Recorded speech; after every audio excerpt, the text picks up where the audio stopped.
Okay, so thanks to everyone for watching this live stream on the online training for sociocracy in organizations and communities.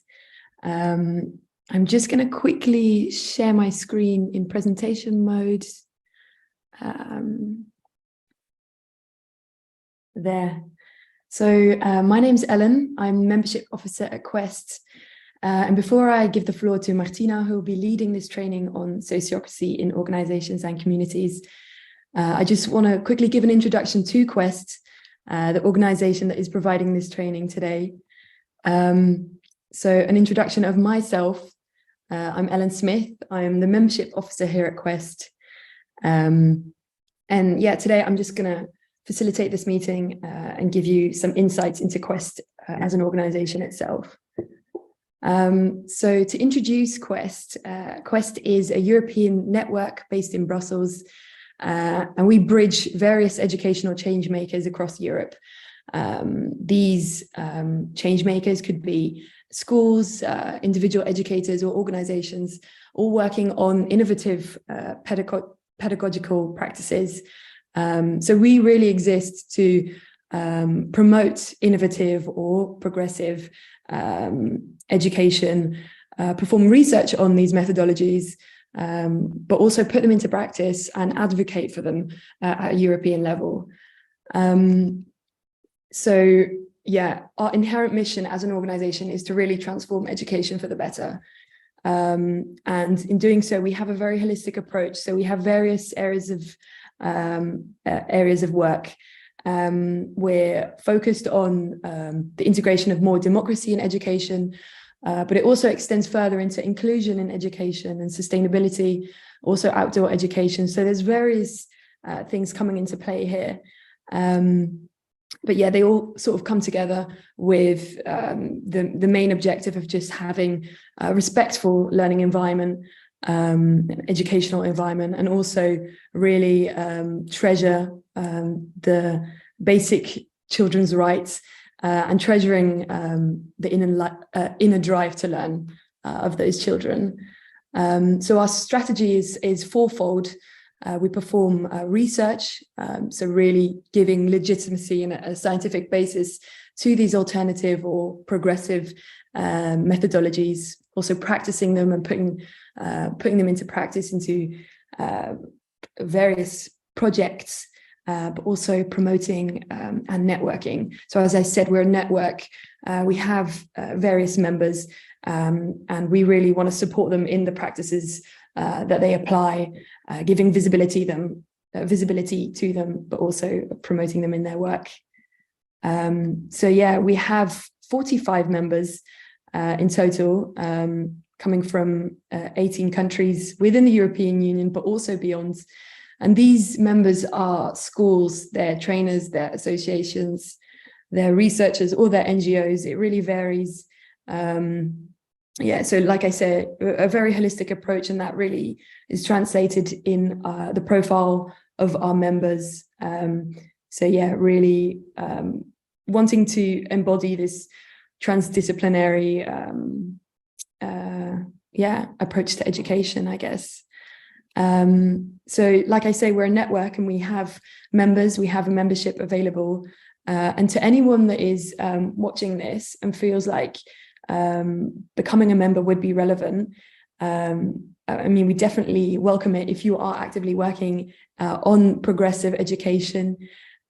Just to give you some insight on what a membership could entail for you, it's entirely free.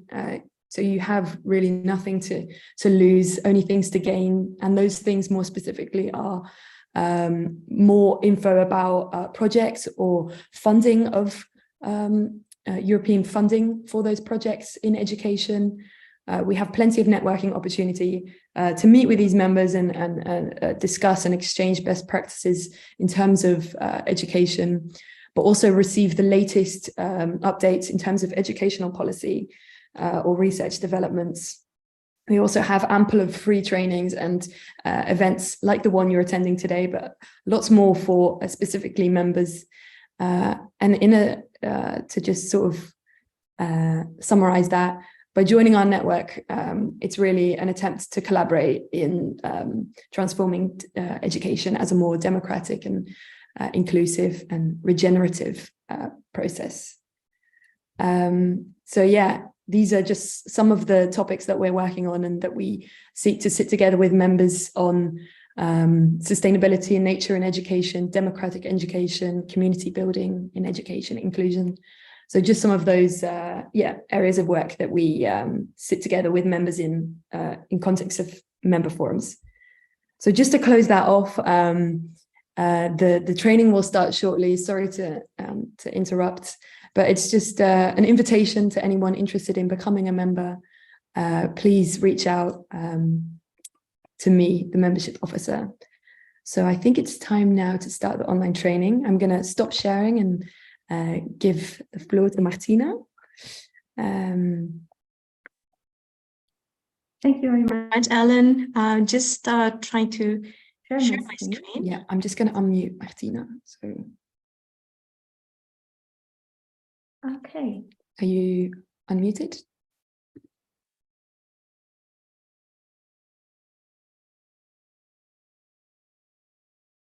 Okay, so thank you very much for being here. My name is Martina Paone. I'm coordinator here at Quest, so colleague of Helen. And I'm also at the same time a member of the SOFA Academy, so Sociocracy for All, following the academy in order to get certificate as a sociocracy expert. And I've been working with sociocracy since 7 years, and it all started with the need of having a very strong governance in our organization in order to promote change.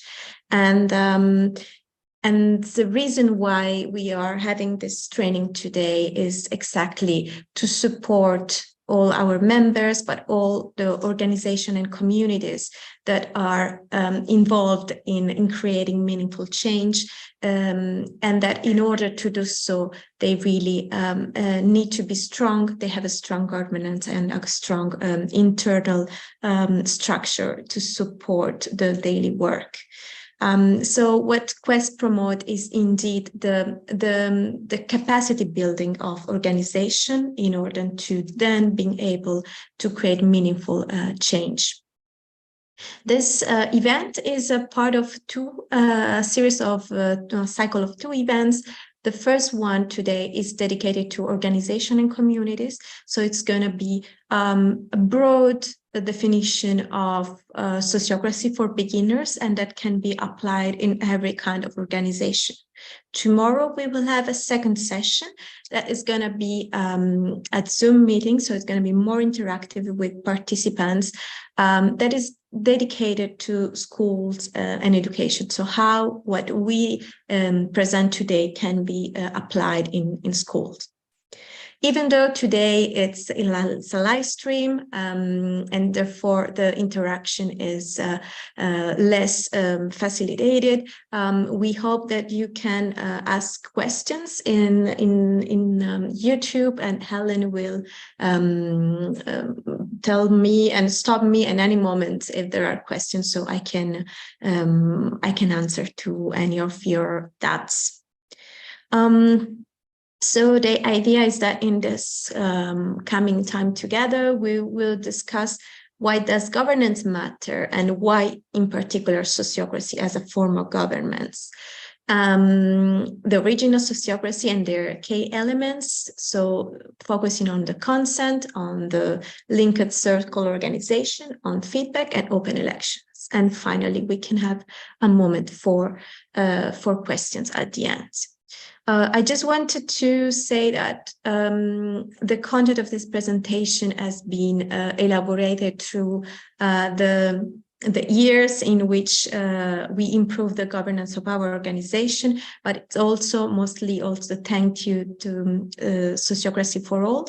That's the organization that I am a part of the academy that allowed all the people participating in the academy to be trained to become trainers. So most of the content you will see is also part of SOFA.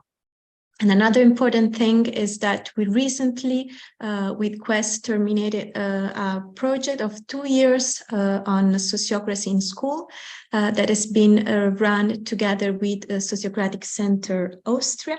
So this was also a very important outcome that allowed us to study how to better promote sociocracy in schools. And therefore, what I'm going to tell you today and tomorrow, it's also the result of this.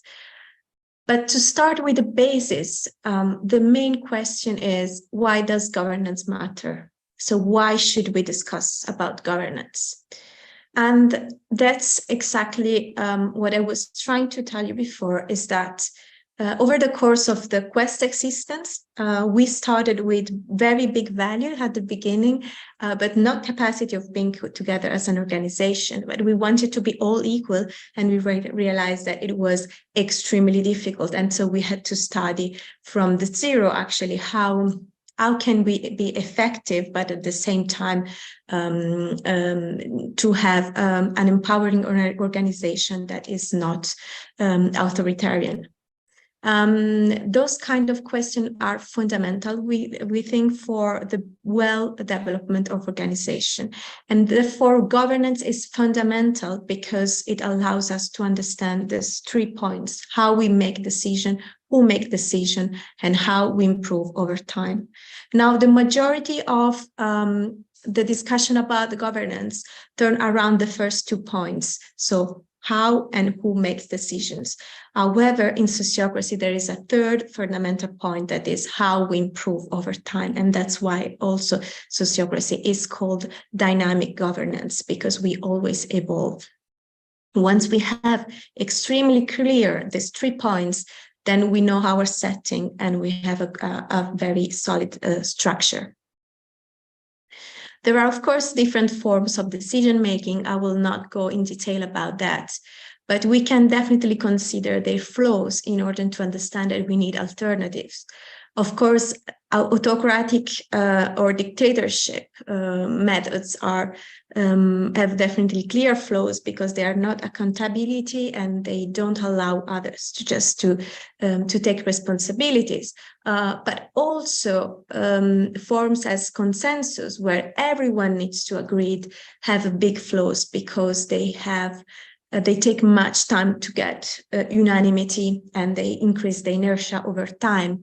At the same time, majority creates winners and losers. So it creates always a sort of resentment and lack of unity.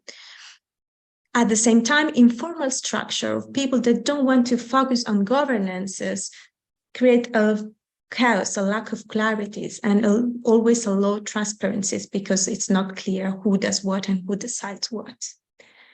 That's the reason why we propose sociocracy as a form of governance, because we think that it can clearly address the 3 areas and 3 questions that we asked at the beginning. Sociocracy means sociocracy from the Greek, so the governance of those who associate. Basically, who takes part decides, who does the job decides, together. And it's a system of governance that's based on equality, efficiency, and transparency. It seeks to create psychologically safe environments and productive organizations. It produces commitment, distribute leadership, and create adaptable organization, and increases productivity. So at the same time, we have on the one hand the equality and the transparencies, but also the efficiency. And I think it's really important that we have those 2 poles always balancing. So if we see the 3 points of the governance at the beginning, so how we make decision, who make decision, and how we improve over time, in sociocracy, we can say that those are 3 focal key elements. The first one, how we make decision. We make decision by consent. Who make decision in sociocracy? Well, decisions are made in circles and through circles. And how we improve over time? Well, we use continuous feedback. So what we are gonna do now is actually analyze every and each of these three elements of sociocracy in detail. But before that, we're gonna discuss about, just to let you know about the origins of sociocracy. I forgot. And actually, it's very interesting for us that works on education, because sociocracy comes from the inspiration come from the Quakers, so the religious society of France, which started to discuss about how we get together with promoting principle of nonviolence and equality, and also the principle of no objection. So if there are no objection, we can decide. And in particular, his book has been the first Quaker that turns those principles into education in a Dutch school that has been created in the 1926, the Werkerplaats.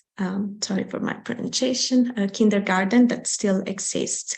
And it's exactly a scholar for this school that years after, so in the 68, decided to use the management system of the school in its company, Edinburgh, and that it's cognated the terms of sociocracy. So this history, it's extremely interesting for people like us that work in education and that see really the strong link between sociocracy and education.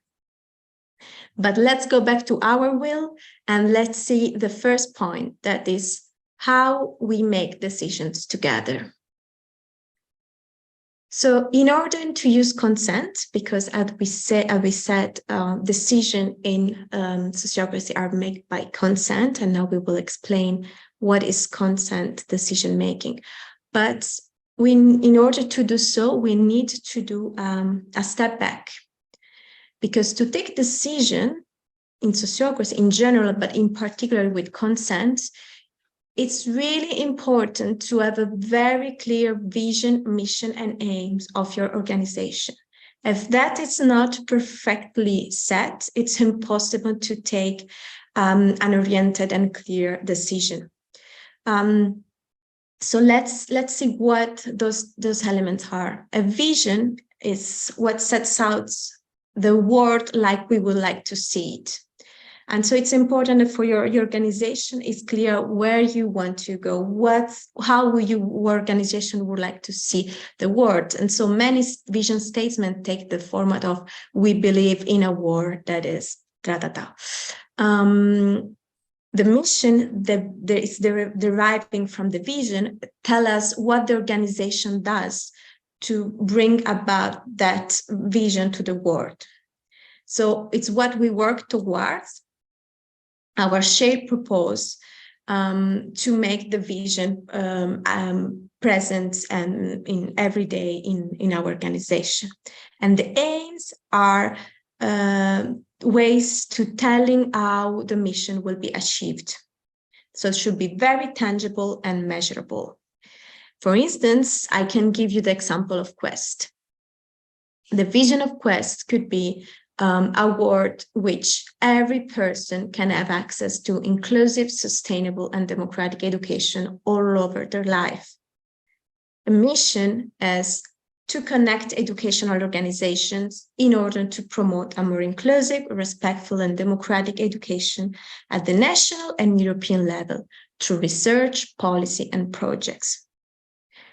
The aims are much more specific, and so it's networking in order to foster connection among members and reaching out new members, researching on cutting-edge pedagogies, and having an impact at the European and national policies, but also writing up and implementing EU or national projects. Normally, so we said vision starts with, we want a world that is in some way a mission, it's a verb, and aim is networking, doing, and it's practical, very practical activities that then will be specified in circles. Once this is clear, then we can take a decision because we know the aim of our organization and we take the decision toward that aim. And so we go back to explaining what is consent decision making. First of all, it's important that we see that consent is very different from consensus, and they're very different from majority. Consensus is everyone agrees. So everyone takes, it's unanimity. Majority is the majority of people agreeing. Consent means there is no objection to a decision. So I can live with this decision. Decisions are made when there are no remaining paramount objections. That is, when there is informed consent from all participants. We need to include the concept of tolerance, because with the consent, we have a different degree of tolerance. There is something that we want, so there is a preference. So if there is a proposal, we really want that, and then we agree on that and we want to work toward that. And there is what we can work with, that we might have not chosen it as a first option, but we can tolerate this and we still consent. And then there is the objection. The objection is what we cannot work with because it's in conflict with the aim of our organization. And that's why knowing exactly the aim, the mission, and the vision of the organization is fundamental to object. So how the consent process works? It's a three-step process. The first, there is a proposal done from someone, and there is a first round to understand the proposal. So the person presents the proposal and asks if there are any clarifying questions. So, and then if person needs, we can ask question and to get more information. Then there is a second round that it's a quick reaction round. It means that people can do quick reactions, so that's really important. It cannot be that long. To give inputs. This is a moment in which people can say what they think about the proposal, bring improvement of the proposal. Once this round is finished, the person that proposed can improve the proposal based on what has been said. It can also decide to not go and not terminate the proposal if it feels that it's not mature, that people are just very negative, or it could go to the third round, that it's the consent.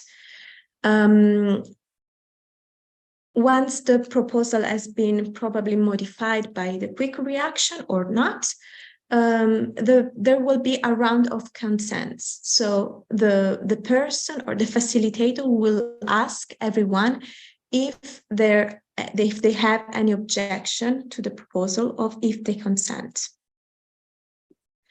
If there are objections, again, we need to understand the objection, explore if there are potentiality to integrate this objection into a proposal, or if it just the proposal is needs to be rethought completely. The objections are really fundamental and doesn't need to be seen as an obstacle, but it's the other way around. Objections are what really helps to make proposal better and align much more with organizational aims. So objections should be seen as a gift instead of as obstacles. As said, the objection should always be linked to the mission of an organization, a circle of a group, and their values and aim. The objections are thoughts for the well-being of the circle and groups, and not for the well-being of the single person, unless the proposal does not allow a person to do their job in the circle. So the objection is linked to the role of the person in the organization, not to the personal preferences. So no one can block a proposal just because you don't like it. You can block a proposal if it's block you to do your own job and to fulfill your role in the organization. So if someone objects, the circle wants to hear the reason and why the proposal is in conflict with the aim of the organization or with its role, so that we can all together improve the proposal. So it's really important that we divide the person from the role. It's not a personal preference that here is at stake. It's really the role of everyone that needs to be very clear. So it's clear that every circle member, so every person can object, and only when an objection is integrated, and then the decision can move forward. We will explain later the notion of circle, but we can now say in advance that people outside the circle can be heard, can give feedback, but cannot decide, so cannot object about a decision. Because the circle has all the peoples as members who know the circle well, that know what's going on there, know the mission, and so they have the knowledge to be able to decide. What is really important is that everyone needs skills to handle objections. It means that everyone needs to be put in a position to be able to object and to be able to be informed. Sometimes there are power dynamics in groups, and therefore those needs to be addressed before a proposal is presented, to allow everyone to have the same possibility to access and the same possibility to talk freely in a group. So that is, we discussed about the first point, that is the consent. And now we pass to the second key element, that is who makes decisions. So before we discuss about how decisions are made through consents, and now is who make decisions. Decisions are made in linked circle, and therefore Sociocracy is an organization made by circle, and circles are where decisions are taken. It's very important that circle have normally a maximum of 8 members, or from, let's say, normally it's from 5 to 10 maximum. Why this size? Because it's an reasonable size to take decision with consent. Many organizations started using Sociocracy, and they wanted to implement consent decision-making in plenary session with 50 people, and then said, well, Sociocracy doesn't work. This is a very important element that we need to remind. People need to be divided in circle, because circle, it's a size that has a very manageable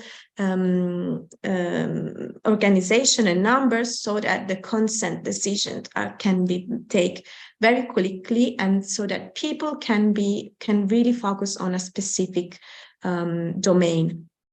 So circle is very different from the roles of everyone and from working groups, because circle are stable organization, whereas working groups are normally created just to do one simple task, and then when it's finished, the working group is dissolved.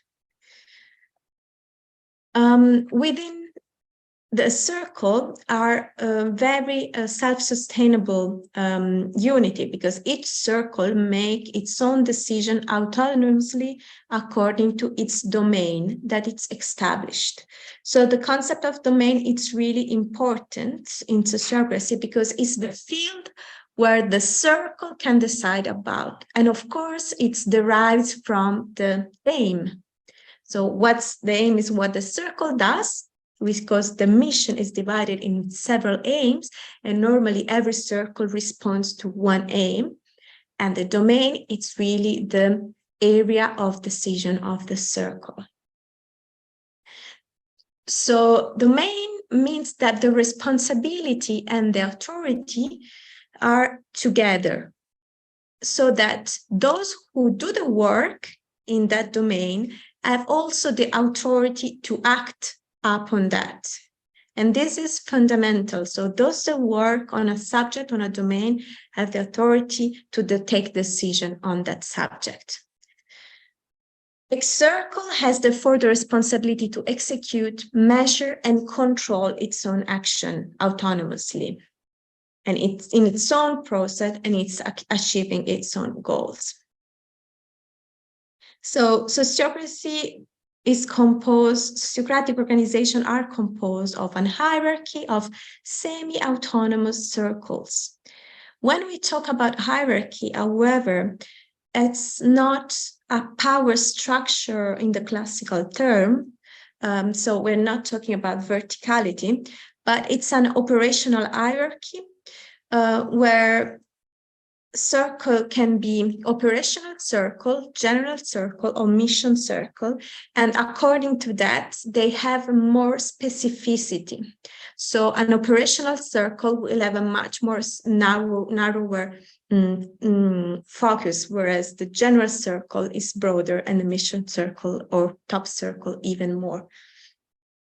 You can see here in the example how, for instance, there is a general circle and some department circle or operational circle that can also be divided in sub-circles according to the number of people, reminding that we take decisions in small groups. These are just images of how circle can be drawn. And of course, organization can be very simple. So having one general circle and two operational circle and the mission circle, or can be very big as the one. It really depends on the size of the organization. Every circle has a specific structure because it's connected with the upper and lower circles by a system of double linking. So we have two fundamental roles in every circle. One is the role of the leader. That is one that communicates the aims, the goals, and the operational plan of the circle in the upper circle. Is normally selected top down, so it's normally selected by the general circle, but it needs to be, the person needs to be accepted by its own circle. The other role is the delegate. It's the one that represents the needs and interests of the workers and of the circle to the upper circle and makes sure that the experience of the members of the circle is heard in the general circle.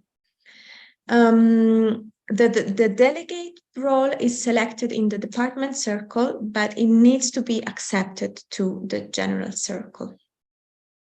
Those links form as a feedback loop between circles that allow the flow of communication, because we said that every circle is autonomous in its own decision, but there is a communication thanks to those two roles. So if circle is connected to the upper role, so if we're talking about operational circle, is connected to the general circle, or so to sub-circle, to always a delegate and a leader. And the role of delegate is so important that in the Netherlands, where sociocracy is much more applied and known, the only organization that are not obliged to have a formal union of workers are the one that apply sociocracy, because they have their own inner way of representing the interest and the voices of everyone, thanks to the role of delegates. So, as we said, the circles are formed by operational circle that respond to specific aim, and then to the general circle and the mission circle. The general circle consists only of linking roles. So our leaders and delegates of all the operational circle then meet together. And the general circle cannot override a circle decision, but it only has an aim to make sure that all operational and department circles have their needs and function in place, and all aims and domains are clear, are respected, and it's always clear what gets assigned and where. The general circle can all decide together about a strategic vision and decisions that concern more than one circle. So it has a broad vision of the organization.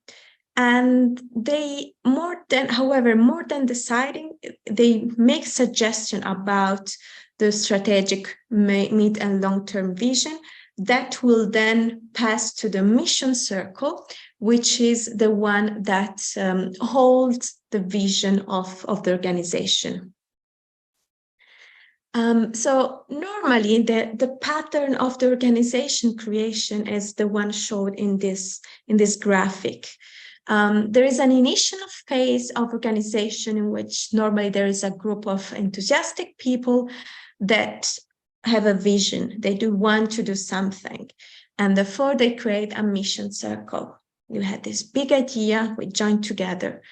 But maybe not all of them would be then interested in getting engaged in doing stuff. And so already the division will be created by a mission circle that would then become what is considered more the board of directors, that would just have an overview of what's going on and being there to support, and a general circle that will be the one that really does the daily operation.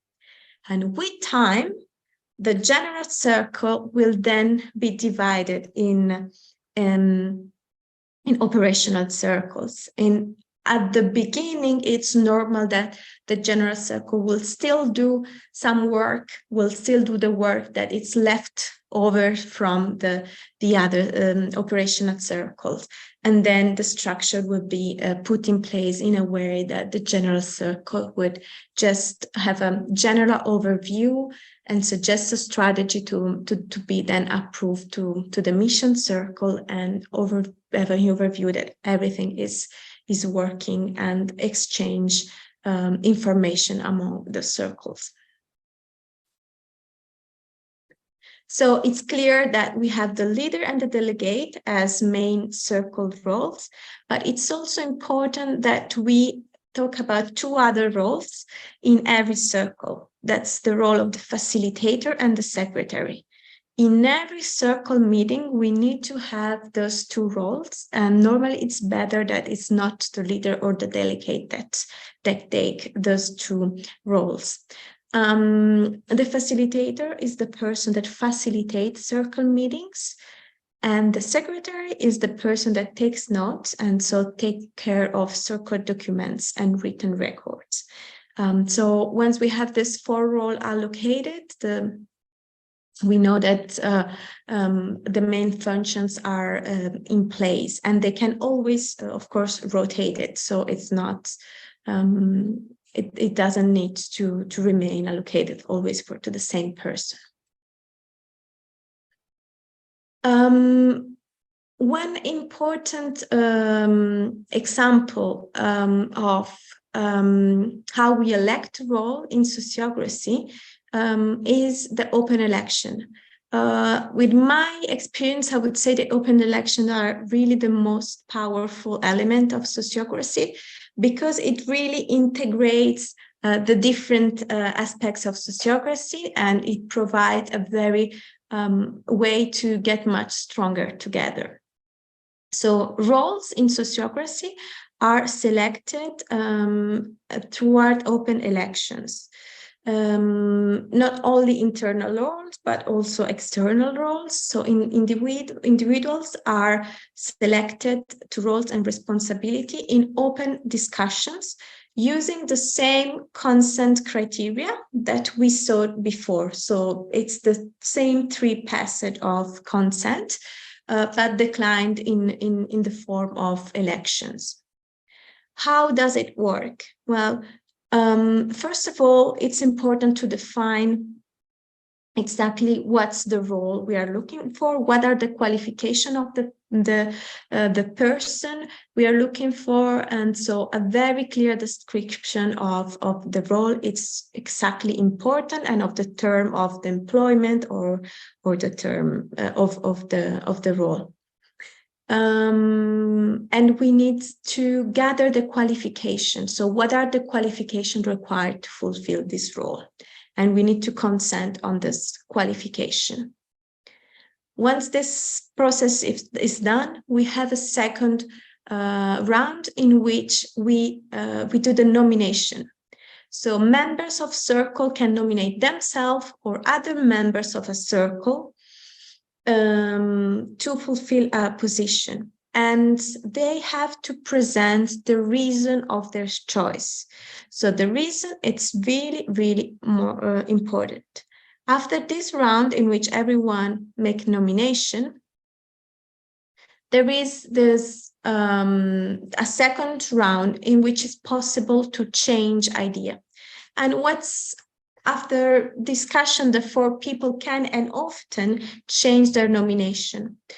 This discussion, this second round of discussion, will then allow the facilitator to suggest the election of one person. And the choice of the person from the facilitator is based on the qualification and the arguments that can come up of this round. So not if there are more people, more vote or more nomination from one rather than another, but really what are the stronger arguments regarding the qualification. And so once the facilitator proposes a person, then we have a consent round. Circle members may object, and there is then a further discussion. If the circle approves, and so if there is a consent on a person, on a role, then the person that has been elected, just after all this, we will ask to the person if the person is interested in taking the position or not. Why I think that's one of the strongest point of sociocracy is because that's a way in which all the organization gets stronger, because it can be transparent, because we talk about the quality of each one of us, and because in proposing a candidate, it's a way of explaining the qualities of every one of us, and then it's a sort of celebration that all the team does together. So that's extremely important, and also extremely important to keep a very transparent and dynamic organization in which role can be changed quickly and easily as soon as there is something that doesn't work. So, and now we arrive to the last point of the key element of sociocracy, which is the continuous evolution by feedback. So when we ask how can we improve over time, the key for sociocracy is the feedback.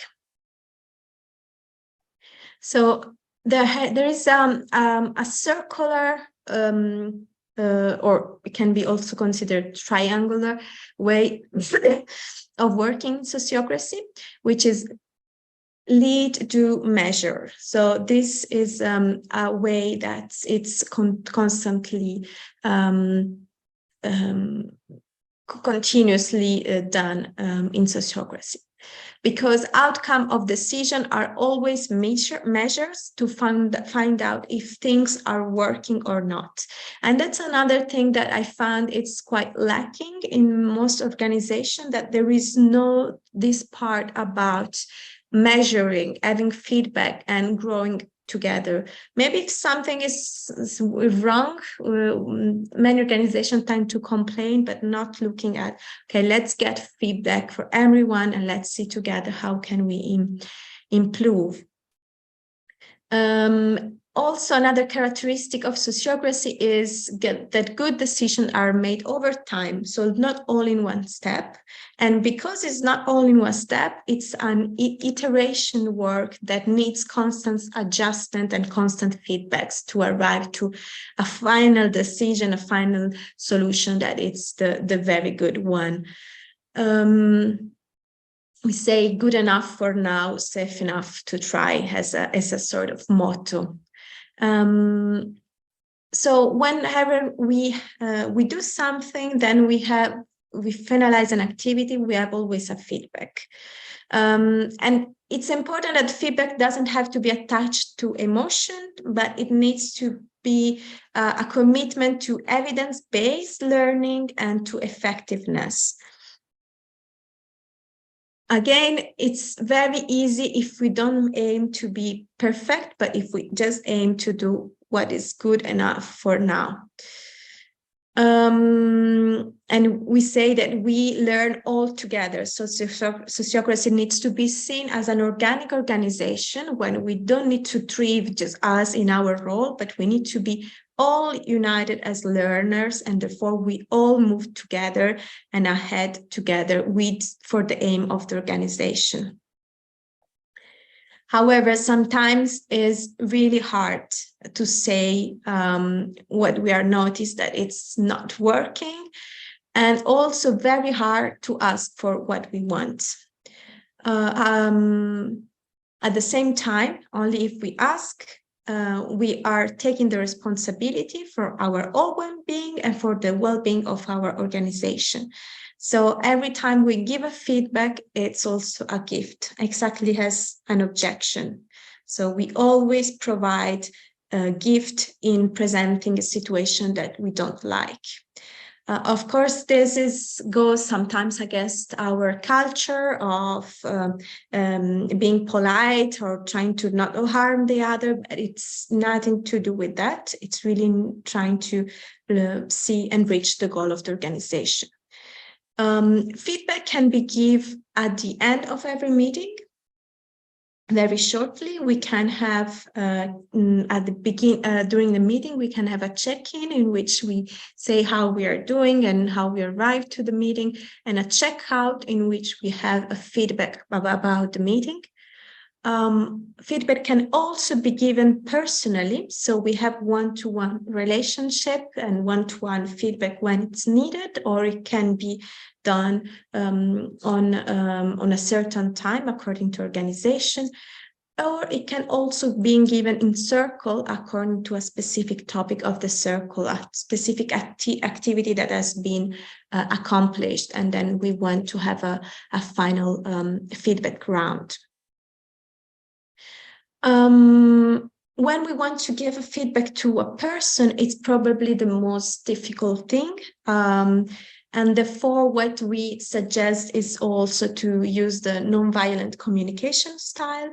So to always refer to what you see, what's your feeling about what you see, and what is your need connected to that feeling, so that we can be detached from the emotion itself, but being arrived to your need as in your role and in the organization.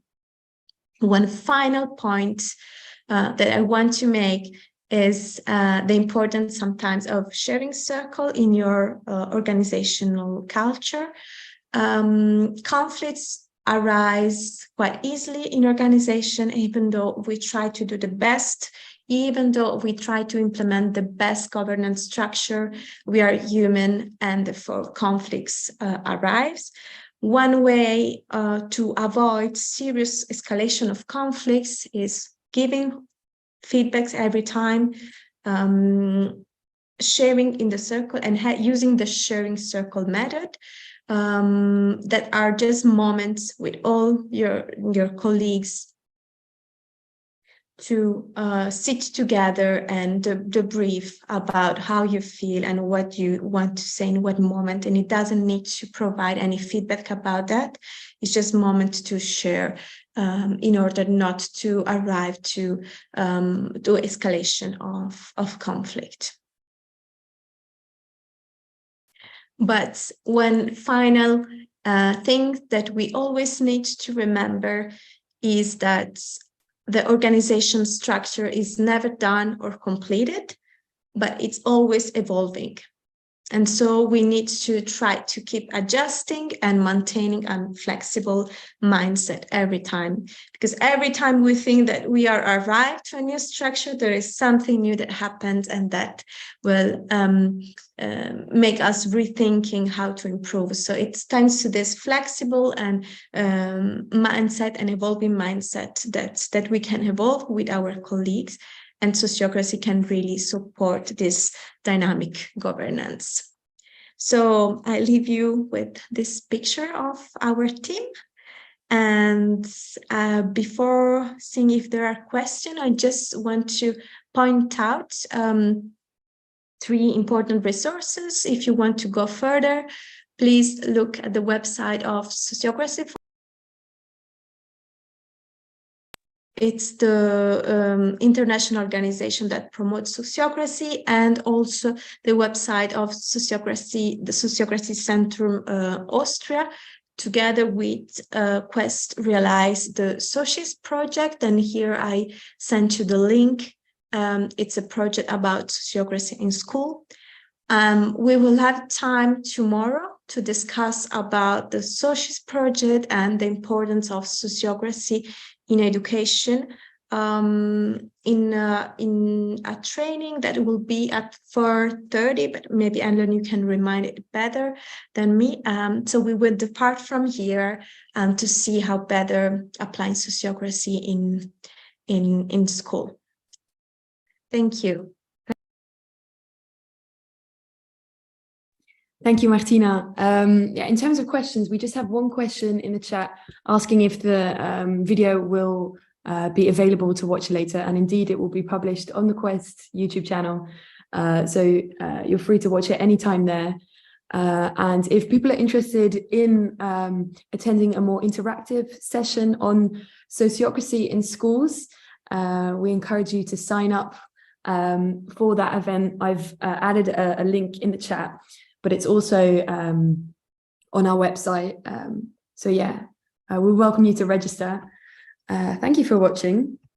And yeah, I guess we'll end it here. So thanks everyone. Bye. Bye.